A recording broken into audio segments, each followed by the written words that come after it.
بسم اللہ الرحمن الرحیم۔ السلام علیکم۔ حضرت شاہ کرمانی کی ایک ہی بیٹی تھی جن کا رشتہ ایک بادشاہ نے مانگا مگر انہوں نے منظور نہیں کیا۔ پھر ایک لڑکے کو نماز روزے کا پابند دیکھ کر شاہ صاحب نے اپنی بیٹی کا نکاح اس لڑکے سے کر دیا۔ صاحبزادی رخصت ہو کر شوہر کے گھر آئی تو گھر میں سوکھی ہوئی روٹی دیکھی تو دیکھ کر شوہر سے پوچھا، یہ کیا؟ لڑکے نے کہا، رات کو بچ گئی تھی، روزہ کھولنے کے لیے رکھ لی ہے۔ یہ سن کر لڑکی الٹے پاؤں پیچھے ہٹی۔ لڑکا بولا، میں پہلے ہی جانتا تھا، ایک بادشاہ کی بیٹی میری غریبی پر کیوں راضی ہوگی؟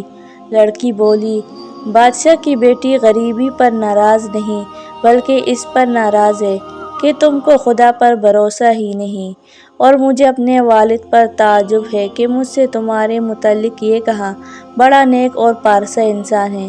بھلا جس کو اللہ پر بھروسہ نہیں وہ نیک اور پارسا کیسے ہو سکتا ہے؟ نوجوان عرض کرنے لگا تو وہ کہنے لگی، عذر تو میں جانتی نہیں، یا تو میں گھر میں رہوں گی یا یہ روٹی رہے گی۔ اس نوجوان نے فوراً روٹی خیرات کر دی۔